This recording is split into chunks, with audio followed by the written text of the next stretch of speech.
kaibigan, ngayon pala ay magluto ako ng adobo, yung atay ng manok mga kaibigan, at haluan natin siya ng patatas. Ngayon ay magpainit tayo sa ating kawali.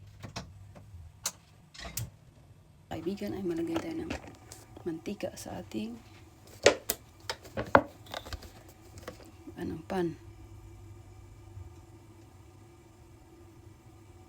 Panggisa sa ating sibuyas at bawang.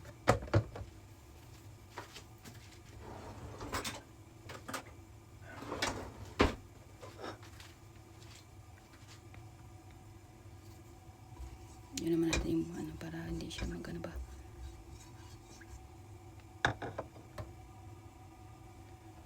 Ngayon ay ilagay natin yung ating sibuyas mga kaibigan.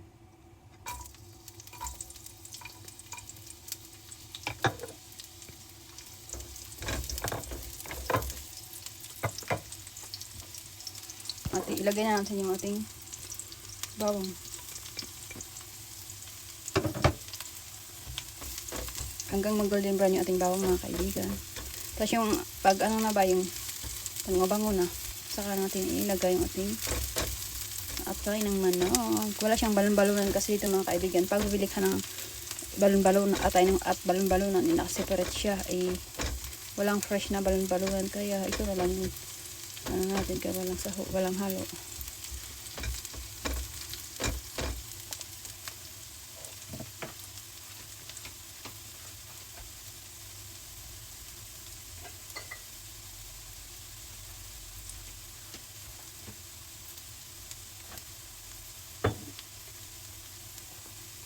Kaibigan, lagayan natin yung ating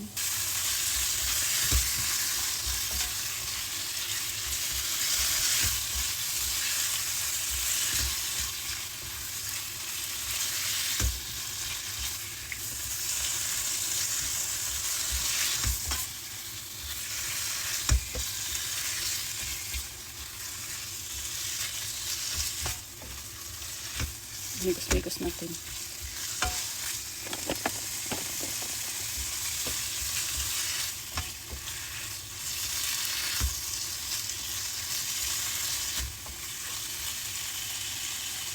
Ngayon pala ay maglagay na tayo ng suka.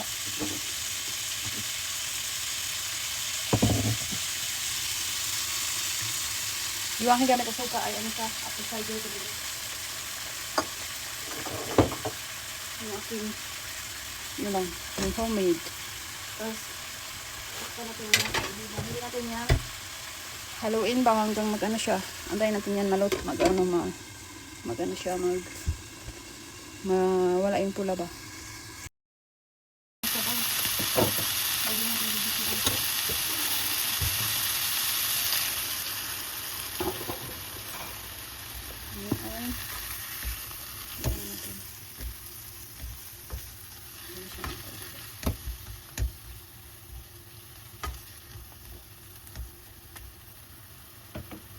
Lagyan ko siya tubig guys ng laman.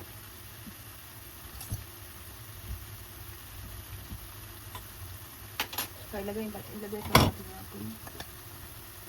patatas.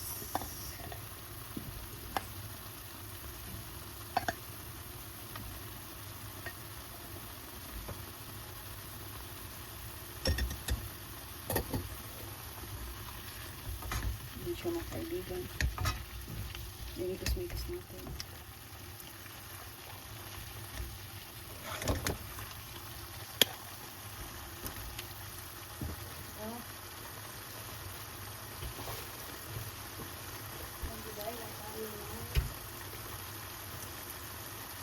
Pampalasa. Parang sarap ng hindi mo ka lang tubig yan. Kaya mubas naman siya. Ngayon pala ay maglagay tayo ng mushroom granules. Tapos paminta na ground pepper siya mga kaibigan.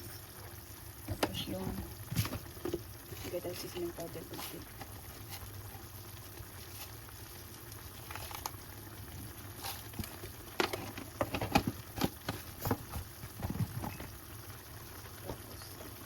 Ilagay Lagay natin yung chili pepper na dried siya mga kaibigan. Tapos yung dahon na pumunta. Baby leaves.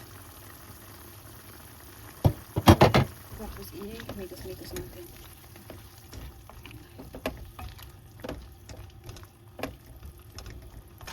Yung adobo na may patatas.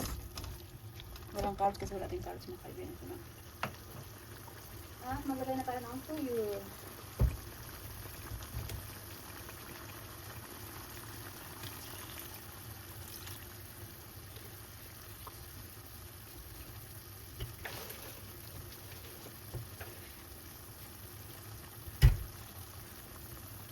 At i-mikos-mikos natin. Ay, malapit na yan maluto. Pinimplahan ko na yan mga kaibigan. Antayin natin, isama natin ng ilang minuto. Kasi editin pa naman natin yan mamaya. Pagkain na. Kaibigan, off na natin. Ayan. Kaibigan, naluto na po yung ating adobo na atay ng manok na may patatas. At nilagyan ko siya ng chili para manghang naman konti. Ayan mga kaibigan. Ayan lang mga kaibigan. Yan mga kaibigan. Kain na kami ng dinner. Ayan yung ulam namin for dinner mga kaibigan. Ayan lang mga kaibigan. Naluto na yung, nilagay ko na sa plato yung ating ulam.